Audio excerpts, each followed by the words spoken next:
This week, the prospect of some form of armed confrontation between Israel and Iran, and possibly the US, therefore, and Iran, well, that seems to have become a lot more likely. We've, of course, seen the bombing, of Iran's embassy in Damascus by Israel.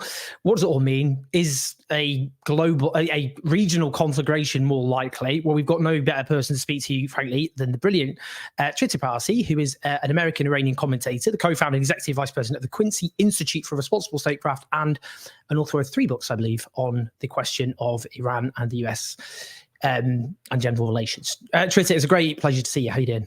Pleasure's all mine. Thank you so much for having me. So, let's just get straight into it. Is a confrontation, an armed confrontation with Iran, inevitable, given, as we saw, for example, the strike on the embassy in Damascus by Israel? It is certainly not inevitable, but it is unfortunately increasingly likely. There definitely are ways to prevent a further escalation. And many of those cards are in the hands of Biden, but we have seen that Biden has not been prioritizing de-escalation for the last 6 months. And the last signals coming out of the White House suggest that he's not looking, or is actually not serious about de-escalation this time around either. But inevitability, I would absolutely not say. If you just take a look at what's been going on for the last few years, the Israelis have hit Iran numerous times, and the Iranians have actually not responded, partly because they're playing the long game. They know that they're in a weaker position right now, and they are in a confrontation with Israel, but it is not in their interest to actually have a confrontation right now.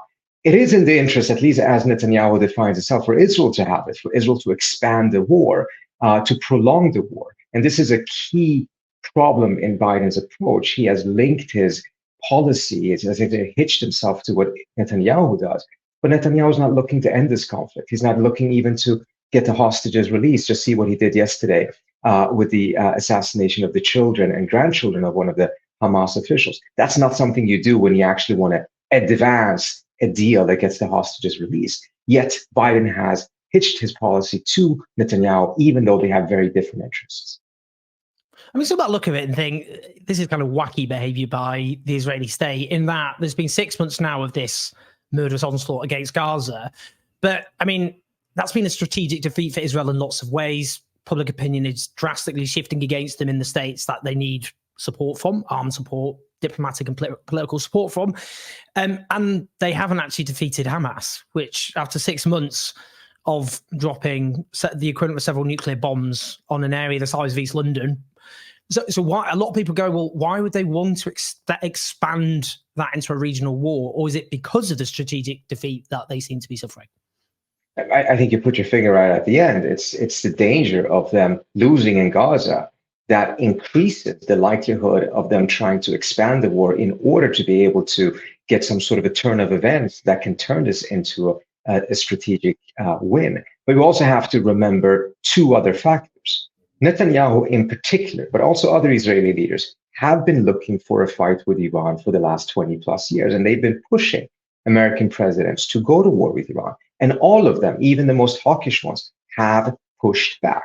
But now, with Biden's deference, unprecedented deference to Netanyahu, Netanyahu may find himself having the best opportunity yet to be able to go forward with his long-standing objective, and maybe taking that opportunity as a result. Secondly, we also again have to remember, Netanyahu knows very well, the minute this war ends, his political career ends as well, and most likely his prison sentence begins. So he does not have an interest in ending the war, getting the hostages released. And don't take it from me, take it from the Israelis inside of Israel that are on TV every day making this point. The families of the hostages, who at this point have been completely fed up for the last 2 months, they've been very clear in their commentary that the current government of Israel is by no means, by no stretch of the imagination, prioritizing the release of the hostages. Yet Biden is following Netanyahu's lead on this, as if Netanyahu's objective is to get the hostages released, as if Netanyahu's objective is to end the war, not prolong it, not enlarge it. Is a calculation that we've seen, obviously, 6 months of often hot air from Joe Biden, hand-wringing whilst continuing to arm Israel, provide diplomatic support for Israel. But, I mean, that's flagging compared to where it was And obviously, the US is still facilitating this absolute horror show, but public opinion's drastically shifted. I mean, a new YouGov poll suggests that more Americans than not think genocide is taking place in Gaza. And that's a huge majority amongst voters, Biden's own voters. So now Biden's going to a presidential election with a large majority of his own voters thinking he's facilitating a genocide, which is not good. So, I mean, that he's started to use tiny bits of leverage. That's clear. Is this way, if you start a war with Iran, is that a way of just getting the US back in line? Then the US all of a sudden just swings back in support and drops any kind of any reluctance? I think we may already have seen at least the foreshadowing of that, because Biden came out yesterday and said that the United States will support Israel completely, ironclad support, if there's a confrontation with Iran. Now, that is the traditional American position, but here's a very important thing that has changed that Biden doesn't seem to take into account. Biden managed to get an uneasy truce with Iran and Iranian-supported militias in Iraq and Syria, in which the Iranians put pressure on these militias not to attack American bases and troops any further. And for about 7 weeks now, we've had no such attacks. And this happened, of course, after they killed 3 American soldiers and Biden took military action against them. So it was an uneasy truce. It would never have lasted for a very long time. At some point, it would start again because these militias wanted to go after American troops and the Iranians held them back. And then Israel goes and violates international law, the Vienna Convention, and bombs the Iranian consulate in Syria, expecting what to happen? Obviously, it would be an escalation. Obviously, one of the most likely things that would happen is that the truce that kept American troops in the region safe would end. And this is now happening. Biden knows this. But instead of putting some pressure on Israel for having put American troops at risk, he goes back and says, ironclad support. We're seeing a repeat of that bear hug from October 8th. The bear hug that, in my view, was the original sin that led us to a situation in which, rather than thinking that he actually builds leverage with Israel, it actually ensured that the Israelis concluded the United States and Biden do not have the courage to use any leverage with Israel. And as a result, they've gone ahead and done exactly what they wanted. And to be frank, they've gotten away with it. Biden has so far never put real material support. There's some rhetorical shifts taking place right now. Those are important as potential precursors of what would happen with a real pressure, but we have yet to see that real pressure. Where does Hezbollah fit into all of this in terms of what would happen if an armed confrontation began with Iran? Because obviously Hezbollah has a very large presence as an armed force in South Lebanon on the border with Israel. There's a kind of low-level conflict going on at the moment. Hezbollah, of course, for those I'm sure people know, aligned with Iran. What do you think would happen there, and how significant a force are they? And what would there be a conflagration there in terms of not just Gaza but then South Lebanon? If there is a confrontation between Israel and Iran, that's where I think it would be almost inevitable to also see Hezbollah get dragged into it. If there was a confrontation between Israel and Hezbollah, then it's not as certain as to whether Iran will get dragged into it. But if Iran is already in, I think it's really unlikely that Hezbollah will not get dragged in as well. And what's really, again, important to recognize here, neither Hezbollah nor Iran are looking for this fight for many different reasons, including the fact that Lebanon is an economic mess. Hezbollah has managed to reestablish itself as a Lebanese organization and not just an Iranian proxy. This would shatter that to a large extent. The Lebanese public absolutely do not want this war.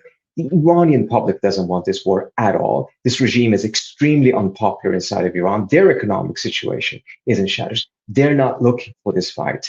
I'm not saying that they're not in conflict with Israel. I'm not saying that they're not looking for a confrontation down the future in which they're in a stronger position, but they're not looking for it at this very point. The Israelis are, and again, we talked about the logic of all of this, but Hezbollah is a very formidable force. The Israelis lost the war against them in 2006 after 34 days. Since then, Hezbollah has grown much stronger. Technology has evened the playing field. There were no drones used in a large extent in the war in 2006. Drones will be a very critical component of the next war between Israel and Lebanon. And even if Israel at the end of the day were to win it militarily, and one could definitely make the argument that it has scored major victories against Hamas militarily, is Israel better off? You just mentioned the the statistics about a plurality of Americans now believing that Israel is committing genocide, which then means that the word genocide is no longer taboo in this conversation. Right. It also means that we've moved way beyond apartheid being a taboo in the Israeli American conversation about Israel. 5 years ago or 4 years ago, that was still extremely controversial. So if you just take a look at it over the course of 10, 15 years, it is impossible to come to the conclusion that Israel is better off or that the trajectory that Israel is on will make it better off. Just two-part final question. First, I'm interested about Iraq, because one of the unintended consequences of American hubris was after the invasion of Iraq moved more into the orbit of Iran. And I know US strikes in Iraq led to the protests of the Iraqi military, and actually they demanded that the US military leave Iraq altogether. So I'm wondering what's going on in terms of Iraq. But finally, what do you think, what would actually be, I mean, it's not inevitable, but how do you see, and how big a regional conflagration would actually be if this happens? So if we talk about Iraq first, the Iraqis, understandably, having gone through so much devastation in the last 20 years following the US invasion, but also preceding that, the UN sanctions and Saddam's dictatorial rule, etc., do not, by any stretch of the imagination, want to be the arena for an Israeli-Iranian fight or for an American-Iranian fight. And that is unfortunately the outcome for a lot of the weaker states in the region. They end up becoming the territory in which the stronger states are fighting their fights in order to avoid having to fight it on their own territory. So it's not surprising at all that the Iraqis are upset both with the Iranians and with the Americans at this point. The Iranians have been firing missiles into northern Iraq, accusing it of hosting or to being, Mossad cells, etc. And of course, the US has been doing the same. And there in the middle is Iraq trying to be a sovereign state in all of this. In regards to a regional conflagration, I still think that there may be pathways in which there could be an exchange of fire. I'm not advocating for it, but there could be an exchange of fire that does not lead to a major confrontation. The Israeli foreign minister said something quite fascinating yesterday on Twitter in Hebrew and in Persian. He said that if Iran strikes Israel from Iranian territory, then Israel will strike back at Iranian territory. Well, the only way Iran could strike Israel from Iranian territory is if it uses its ballistic missiles. Is he putting forward a red line saying if Iran retaliates with ballistic missiles, Israel will escalate further? But if it doesn't strike with ballistic missile, meaning that it would use drones and other things from Syria, then Israel may take that hit, but it will perhaps strike back, but not in an escalatory way. And as a result, both of them will smack each other, but then go back instead of having an all-out fight. It could be that that is the message that is being sent. But then hearing what is coming from the administration, Ironclad support, no call for restraint, etc., it does make me worry that even if there are some elements in the Israeli government that doesn't want to go in an all-out war, this kind of Ironclad support rhetoric does not do anything to induce restraint on the Israelis. Fascinating stuff, Trita, and I'll be certainly following your commentary in the coming days and weeks, and I really thoroughly recommend everyone follows Trita Parsi, obviously on social media, and because, as you can see, we've got someone with a unique vantage point and insight on what's currently unfolding, as well as the horror, obviously, in Gaza. So do share this video, press like and subscribe, leave your comments. But Trita, it's a big honor. Thanks so much. Thank you so much for having me.